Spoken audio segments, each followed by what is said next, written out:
Welcome to the deep dive. If you're here with us, you're probably looking for knowledge that, doesn't just scratch the surface. Right. You want something that really cuts straight to the core. Mm-hmm.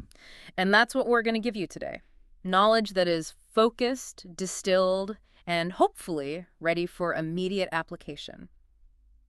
Today, we aren't chasing the latest news cycle or anything like that. No, we are going way back. Way back. We are plumbing the depths of some really ancient wisdom. Wisdom that targets what is arguably the single most influential variable in your life. Your mind. Your mind. That's right. We are opening up one of the most foundational texts ever written, really, on spirituality and psychology, the Dhammapada. And we're not even looking at the whole thing. We're zooming in. We're zooming right in. Yeah. Our sources today are focused specifically on Chapter 3, which is famously titled simply The Mind. For anyone out there looking for a shortcut to understanding the human experience, this is pretty much it. So our core mission today, built entirely on these incredibly powerful and succinct verses, is to define the nature of the mind. Its inherent wildness. Exactly, it's wildness. And then to map out the precise, almost artisanal steps that are required to achieve some lasting happiness and wisdom by subduing it. And that's the ultimate paradox, isn't it? Yeah. It's presented right there at the start. The mind is your engine. It's your cognitive powerhouse, your sensory processor. It's your capacity for love and insight. It's everything. It's everything. It's the most critical tool we possess. And yet, the text immediately warns us that it's also the greatest single challenge you will ever encounter. And that challenge is laid bare immediately in verse 33. The text, it doesn't ease you in at all. No preamble. It just labels the mind as fickle and unsteady, so difficult to guard. That volatility, that unreliability, that's the baseline. That's the reality we have to work with from the get-go. And that is such an indispensable starting place for anyone who's trying to, improve themselves. We often assume that our mind should be steady, that getting distracted is a personal failure. Right, that I'm doing something wrong. Exactly. But the Dhammapada says, no. Its fundamental nature is to be fickle. That instability is the problem we have to solve. So today, we're going to unpack these incredible, really visceral analogies they use. The Fletcher the fish. From the craftsman to the thrashing fish, yeah. The ones that define this wild mind and, maybe more importantly, the almost surgical strategies prescribed to bring it to a state of, profound peace. Okay, so let's start by truly understanding the scope of the opposition here. Because the verses, they paint a picture of a mental adversary that is just. It's incredibly powerful. Yeah. Verses 33, 35, and 36, they kind of catalog its characteristics. And what strikes me immediately is the speed. The speed combined with just a total lack of control. The language is absolute. It really is. The mind is described as difficult to subdue, ever swift, and then, crucially, seizing whatever it desires. That last part. That last part is the kicker. If you analyze those three traits together, you start to realize why this whole endeavor is so hard. It's moving too fast to even track. It's driven purely by this impulsive hunger. For anything. For anything. And it actively resists any attempt you make to impose structure or slowness upon it.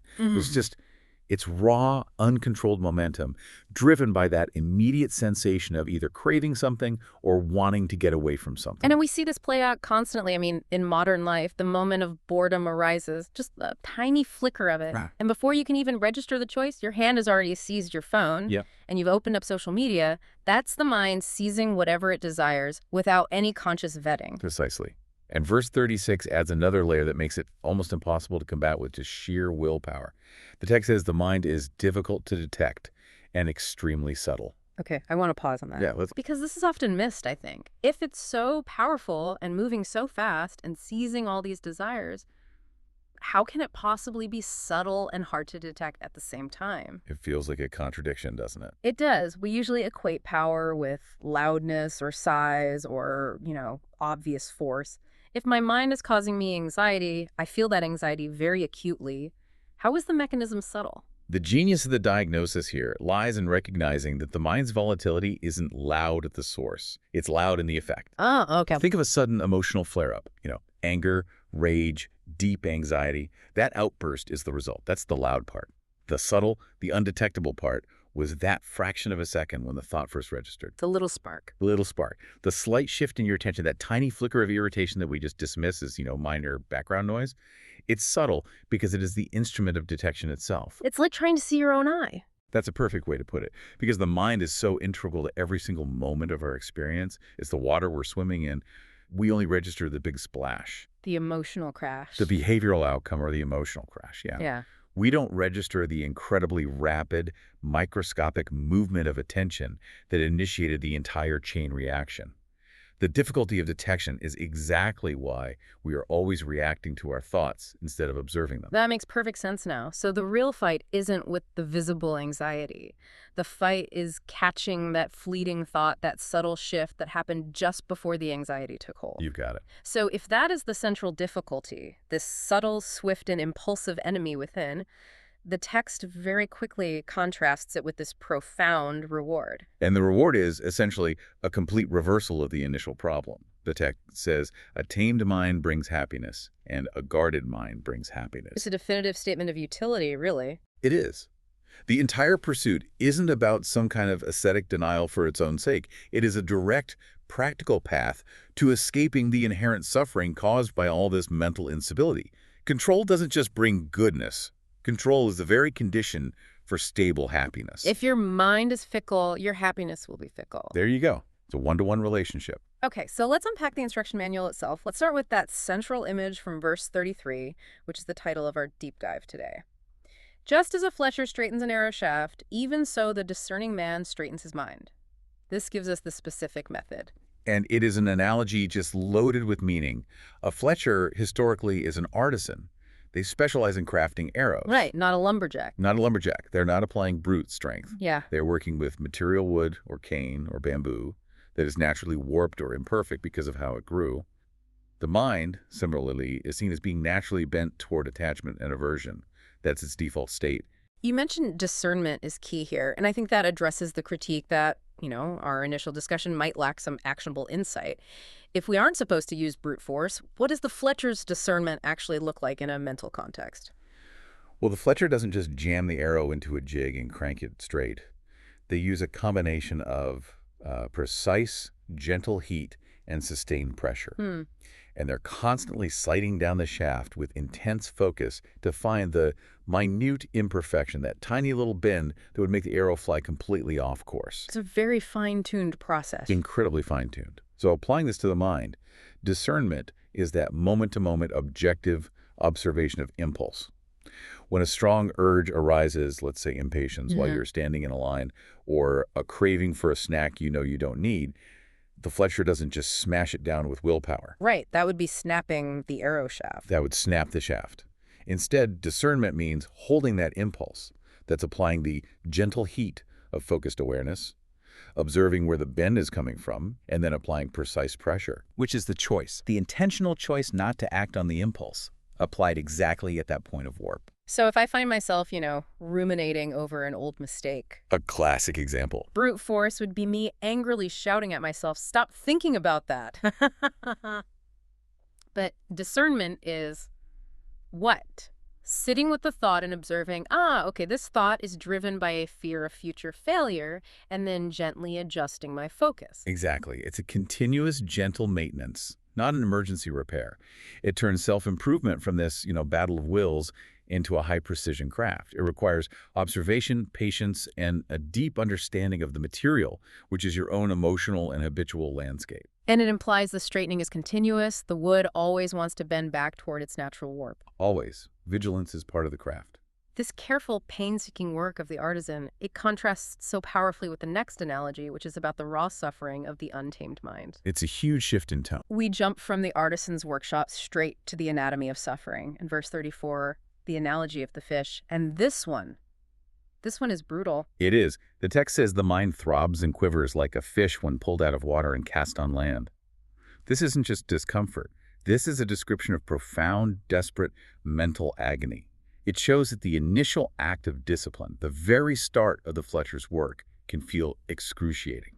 So if the water represents the environment of attachment, of craving, of constant distraction that the mind is so accustomed to, Which it is. then pulling the fish out of the water is that act of focused discipline, like maybe beginning a sustained meditation practice for the first time, or trying to abandon a long-held addiction. Yes. The mind doesn't just say, oh, thank goodness, peace at last. It thrashes. It panics. It suffers acutely. And why? Because its entire operating system is based on those fluid, habitual reactions. When you try to remove that comfort blanket of distraction, the fish experiences panic, fear, desperation. That thrashing is the pain of withdrawal from desire. I think it's so important for anyone listening to realize that this initial painful reaction is normal. Absolutely essential. It is not a sign that you're failing. It's proof that you have succeeded in pulling the mind out of its preferred but ultimately dangerous environment. That's a powerful reframing. That throbbing, quivering agony is the immediate visceral signal that you are, for the first time, confronting the reality of your own habits. And this is where the instruction that follows connects so perfectly. Because of this suffering, we are immediately told, hence should one abandon the realm of Mara. The text makes an immediate causal link between the internal agitation, the throbbing fish, and the necessary external action, which is abandoning Mara's domain. So it's saying you suffer because you are still bound to the environment of craving. Therefore, you have to physically and mentally shift your ground. You can't just fight the internal battle. You have to change the external conditions as well. The goal is to stabilize the mind so that it no longer feels that that water of desire is necessary for survival. It needs new water. It needs new water, which is the calm, tamed consciousness that you're trying to build. Exactly. You are changing the entire context of your experience. And speaking of context, let's look at verse 37. It so beautifully describes the mind's mysterious location versus its capabilities. It describes the mind dwelling in the cave of the heart, yet it wanders far and alone. This is the great metaphysical paradox of consciousness, isn't it? It's so intimate. It's centered right within us. The cave of the heart suggests a core, a central dwelling, and yet it is completely formless. It's capable of infinite travel and distance in an instant. It highlights just how elusive this target is that we're trying to work with. The mind is here right now, physically contained within my body, but mentally it can travel decades in either direction instantaneously. Right. It can jump to a painful memory from childhood, or it can catastrophize a job review that's 6 months away. Yeah. Completely disconnects from the moment you are currently inhabiting. And that movement, that instantaneous mental time travel, that's the wandering far. But why does the verse emphasize that it wanders alone? What's the significance of that? I think it wanders alone because even when you're surrounded by other people, the mental world it constructs is uniquely, impenetrably yours. It generates its own isolated reality of regret or fantasy or anxiety that no one else can truly access. It creates a solitude of thought, even in a crowded room. That's the perfect phrase for it. And that is precisely why it is so powerful.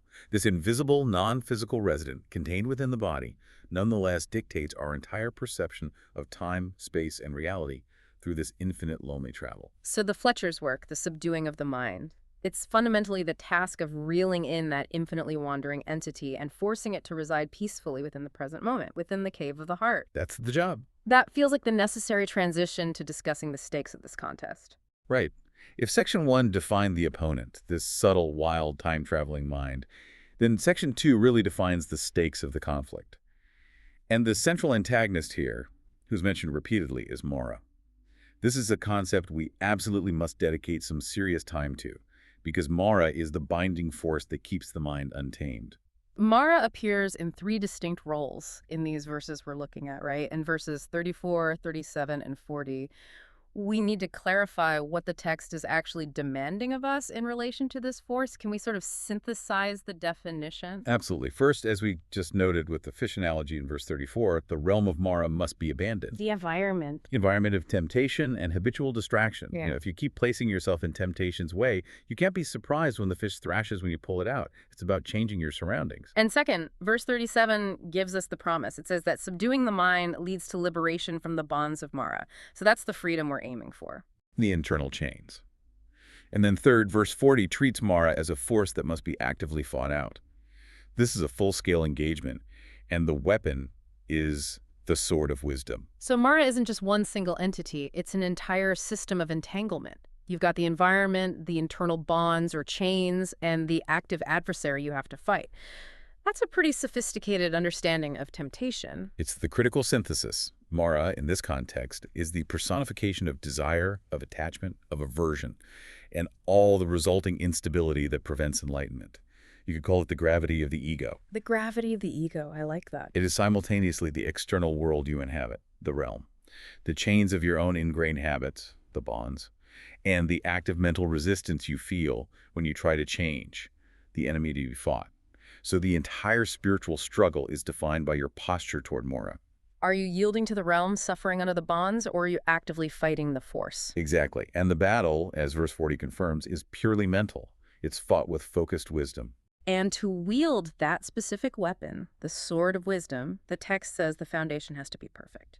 Verse 38 outlines 3 prerequisites, and the warning is really stark. Wisdom never becomes perfect if even one of these is missing. Yes. We need to go into detail on these 3 legs of the stool. This is where the framework for the actual practice is established. The first prerequisite is a mind that is steadfast. The Fletcher's completed work. Precisely. Stability, focus, unshakable attention. You cannot gain profound insight into the nature of reality if your mind is perpetually jumping from one subject to the next, agitated like that poor fish. Steadfastness is the solid foundation that allows the deeper work to even begin. Okay, so if the mind is steadfast, what's the second necessary component? The text says knowledge of the good teaching. This means that effort alone isn't enough. You need a cognitive map. You need the right instruction manual. The good teaching provides the theoretical framework. It tells you why the mind is fickle, how Mara operates, and what liberation actually entails. So without the map, Without this intellectual clarity, your tremendous discipline, your steadfast mind, it can be totally misdirected. It could just lead you to become very, very good at achieving the wrong goals or, fortifying the wrong city.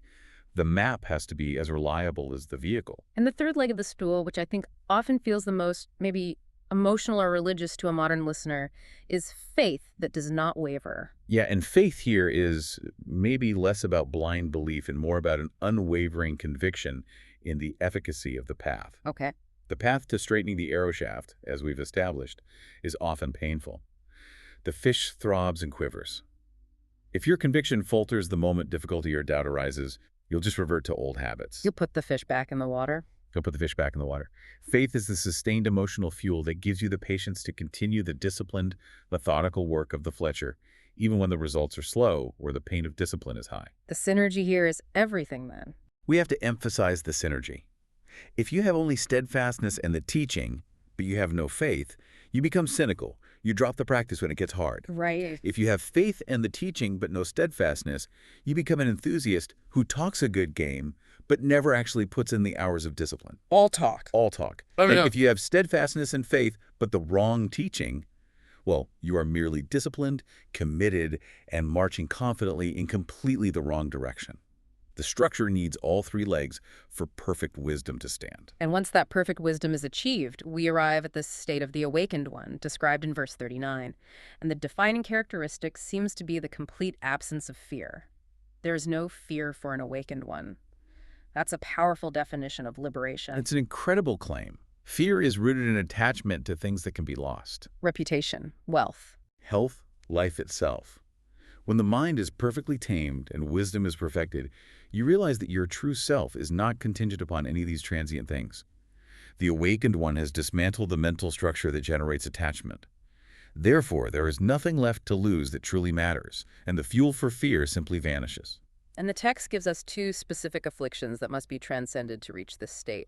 The mind must be not sodden by lust, nor afflicted by hate. And we need to define these terms carefully.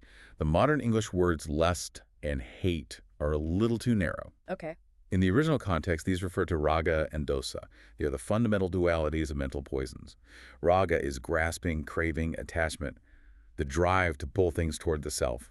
And this includes subtle forms like seeking validation or just the comfort of a familiar routine. And dosa. Dosa is the opposite. It's aversion, ill will, resistance, the drive to push things away from you. This includes subtle impatience, dislike, or chronic irritation. So the untamed mind is basically operating on a binary switch. I want this, raga, or I hate this and I want it gone, dosa. All day, every day. The awakened mind then simply observes what is without either clinging to it or pushing it away. Exactly. The mind is neither soaked, sodden, and grasping, nor is it burdened, afflicted by resistance.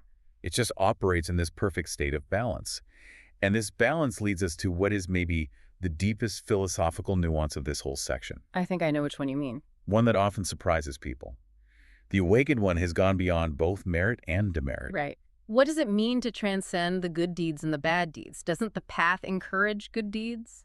This is a crucial, sophisticated point that really demands we expand on it. Conventional morality, merit and demerit, is based on a transactional system. It's a form of spiritual bookkeeping. I do good, I get good. I do good deeds, merit, so that I receive a reward later, whether in this life or the next. And I avoid bad deeds to merit, to avoid punishment. Simple enough. This entire system, while it can be very productive for society, is still driven by attachment to outcome. And it's reinforced by the ego of the person performing the action. I am doing this good thing, therefore I am a good person and I deserve X. The attachment to the result, the reward, or the validation is still a bond of Mara. So the liberation is from the ego's involvement in morality itself. Precisely. The one who has gone beyond merit and demerit doesn't suddenly start acting immorally. Quite the opposite. Their actions, which appear conventionally good, are no longer performed for transactional reasons or for egoic validation. They just flow. From what? From spontaneous, perfected wisdom and compassion. They help because help is needed, not because they are trying to accrue spiritual wealth or points. They have liberated themselves from the whole cycle of action and reaction that is driven by self-interest. It's the ultimate freedom from spiritual accounting. That concept of liberated action provides the perfect hinge to Section 3, where we move from, deep philosophy to what feels like military strategy. It's a very practical turn. It is. Verse 40 gives us the strategic blueprint for this mental liberation, and it's built on a dual realization, acknowledging the body is fragile and at the same time fortifying the mind. This is one of the most practical and vivid analogies in the entire chapter, I think. It forces you, the listener, to conduct a brutal cost-benefit analysis of where you spend your energy. How so? You have to understand the limited, temporary nature of your physical vessel while simultaneously committing infinite effort to the enduring nature of your consciousness. Let's focus on the specific metaphors used here. The body is fragile as a clay pot, while the mind must be made like a well-fortified city. The clay pot is, well, it's easily shattered, it's prone to cracks, it's highly susceptible to external damage, and once it breaks, it's useless. It's done. It requires constant maintenance and protection, yet it is inherently unreliable. This is a profound call to renounce the obsession with vanity, with physical comfort, with material possessions, all the external things we cling to, which are inherently fragile, like the pot. Okay, now contrast that with the fortified city. A city is a massive investment. It's built for defense, for endurance, for self-sufficiency. It has walls, which are your boundaries. It has guards, which is your vigilance. And it has stores, which are your resources of wisdom. It's the locus of sovereignty and security. So the strategy isn't just about discipline then, it's about shifting the focus of your investment. Stop investing primarily in the pot, the external appearance, the comfort, the material trappings, and dedicate that energy to building the thick walls of the city. Right. And what does that fortified city look like in a modern practical sense? It means building psychological walls. Like what? Defining your boundaries with people. Carefully selecting your environment. Establishing protective routines like meditation or journaling that act as the guards on the walls, and storing mental supplies, which is your practiced wisdom and your knowledge of the good teaching. When chaos strikes, the pot is irrelevant. The stability of the city is what determines your survival. And the weapon of choice against Mara, who will inevitably try to storm the walls of the city, it remains the sword of wisdom. It just reinforces that Mara, this binding force of desire and instability, cannot be defeated by brute emotion or physical strength. Wisdom is what cuts through the illusion that desire brings happiness. It cuts through the illusion that the body is permanent. It is the clarity that dismantles Mara's entire strategy, which relies completely on misdirection and attachment. There's a crucial final instruction in that verse, though, after the fight is complete. After fighting Mara with the sword of wisdom, the text instructs us to, guarding the conquest, remain unattached. Yes. Why is guarding the victory just as important as the initial battle? Because the mind's natural tendency, as we established right at the start, is to be fickle. And Mara's influence is pervasive. Victory is not a permanent state. It's a temporary elevation that requires constant vigilance. So you can't rest on your laurels. If you drop your guard, if you become complacent, that subtle, swift mind will immediately start wandering and seizing desire again. The weeds will grow back. And what about the second part, remain unattached? That's even more profound, I think. If you become attached to your own spiritual achievement, I am so disciplined, I am better than other people, that very attachment itself becomes a new, powerful bond of Mara. Spiritual ego. Spiritual ego is one of the most dangerous forms of attachment there is. So you guard the city by maintaining discipline, but you remain unattached by ensuring your discipline is not ego-driven or fueled by a desire for status. The lack of attachment to the outcome of the struggle is the ultimate protection against backsliding.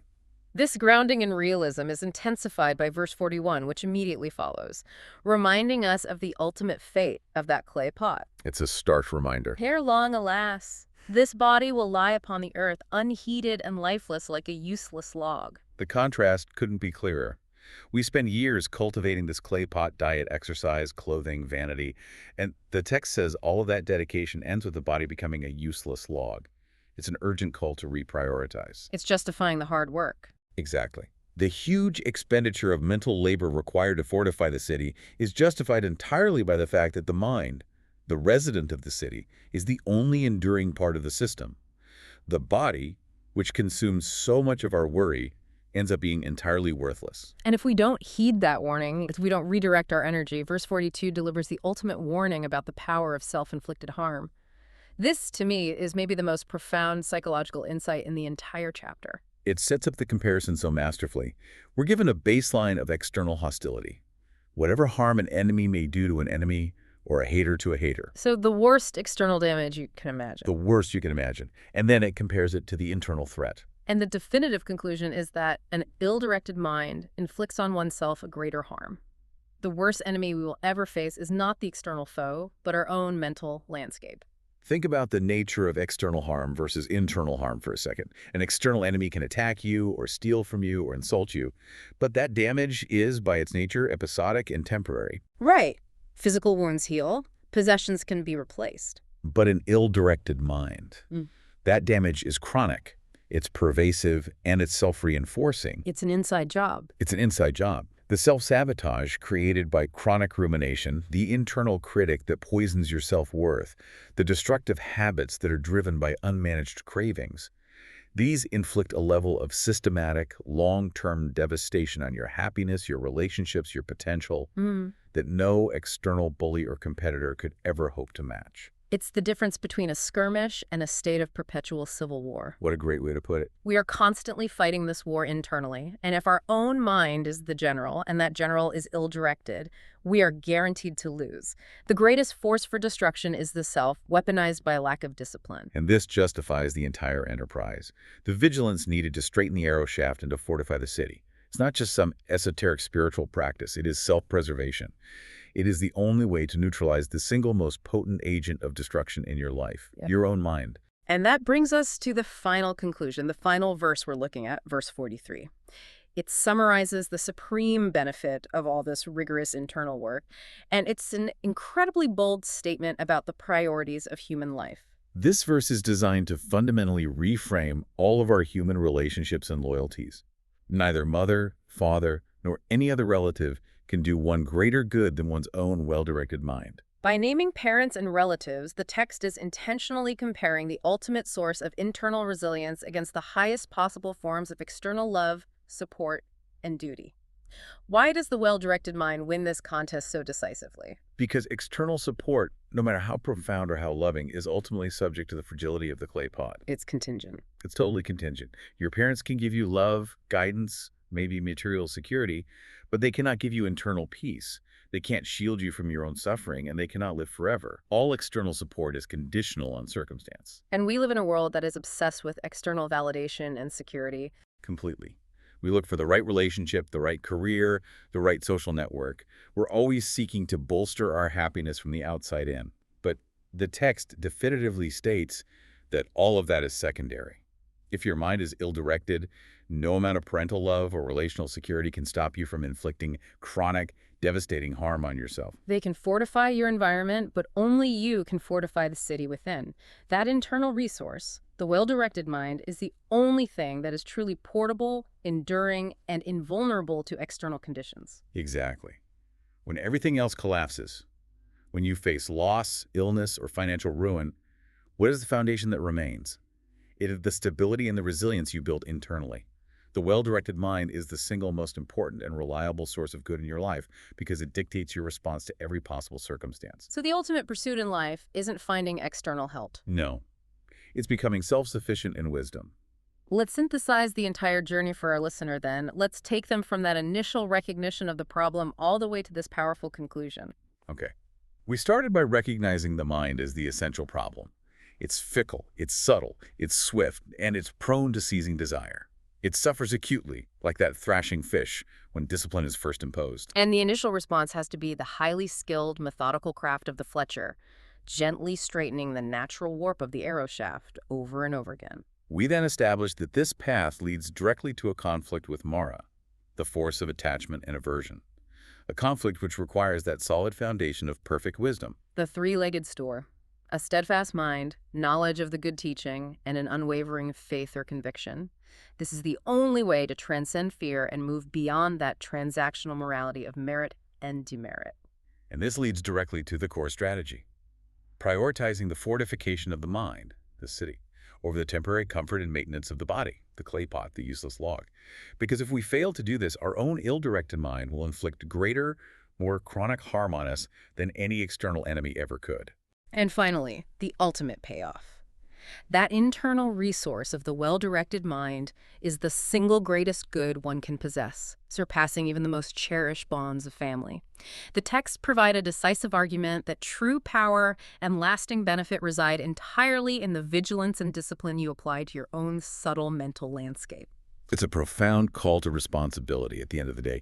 You are the Fletcher. You are the architect of the fortified city. The greatest investment you could ever make is internal, and the returns are, well, absolute security and happiness. So as we wrap up this deep dive, we're left with a final provocative thought, building on that image of the Fletcher's craft. If the mind is without form, if it wanders far and alone, and if it is the source of both the greatest harm and the greatest good in our lives, we have to ask ourselves, what daily habit, seemingly small and continuous, is the equivalent of the Fletcher straightening the arrow shaft for you today?